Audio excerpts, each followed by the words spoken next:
মই পুৰবিয়ে আজি এটা সিম্পল ৰেচিপি দেখাম।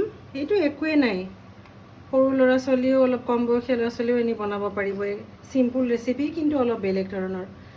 এইটো পানীলাও, কিছুমানে জাতিলাও কয়, দীঘলীয়া পানীলাও জাতিলাওটো বাকলিটো মই মিহিকৈ কাটি লৈছোঁ। অলপ মুখত এটা বেলেগ টেষ্ট লাগিব, বাকলিটো মিহিকৈ কাটি লৈছোঁ। সদায় নাখালেও কেতিয়াবা খাব পাৰিব। এনেদৰে মিহিকৈ কাটি লৈছোঁ। আৰু তাত মই অলপমান আলু এনেকৈ মিহিকৈ কাটি লৈছোঁ, আৰু পিঁয়াজ আৰু জলকীয়া এইখিনি। আৰু এইটো জিৰা গুড়ি, হালধি গুড়ি, নিমখ আৰু ভজাৰ কাৰণে ৰিফাইন। প্ৰথমতে মই গেছটো অন কৰি ল'লোঁ। কেৰাহী প্ৰায় গৰম হৈ গৈছে।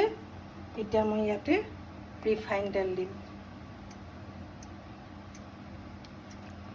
তেলটো অকণমান দিছোঁ আৰু বেছিকৈও দিয়া নাই, বেছি মিডিয়ামত এনেকৈ দিছোঁ।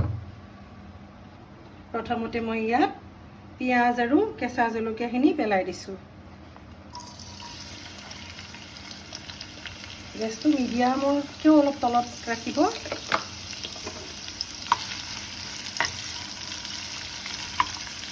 এতিয়া মই ইয়াতে অকণমান ৰং গুড়া দিছোঁ।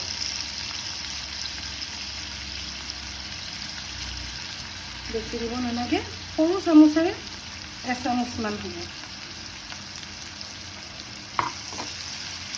তাৰপিছত ইয়াত মই জিৰা গুড়িও অকণমান দি দিওঁ। এনেকৈ বেছি দিব নালাগে, সৰু চামুচেৰে এচামুচমান দিব। তাৰপিছত ইয়াতে এইখিনি মই লৰাই লগে লগে ইয়াত পানীলাওৰ বাকলিখিনি ইয়াত পেলাই দিম। অকণমান নিমখো দিছোঁ। কাৰোবাৰ জাতিলাও বাকলি বেছি হ'লে নিমখটো সেনেকুৱা আন্দাজত দিব। মোৰ বাকলি কম কাৰণে এটা লাওৰ বাকলি আছে, কমাই দিলোঁ নিমখটো। এনেকৈ নিমখে দি এতিয়া লৰাই চৰাই ঢাকনখন দিম। এনেকৈ মই ভাজিম আৰু ভজালৈকে দেখুৱাম। মই ঢাকনখন মাৰি দিছোঁ। গেছটো মিডিয়ামতকৈও তলত ৰাখিছোঁ।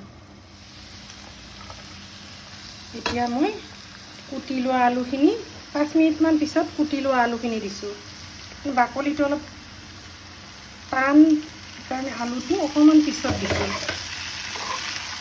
নহ'লে আলুবোৰ ভাঙি যাব বেছিকৈ। এতিয়া আকৌ ঢাকি দিম 5 মিনিট।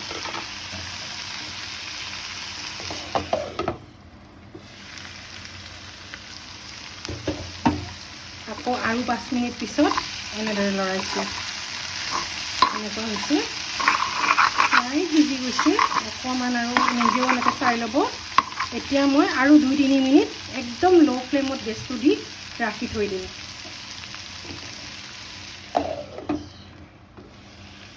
এতিয়া ল' ফ্লেমত 3 মিনিট ৰাখিছিলোঁ।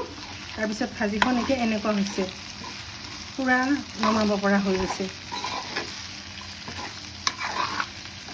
অলপ বেলেগ ধৰণৰ ভাজি, জাতিলাওৰ বাকলিৰে আলু ভাজি খাই চাব।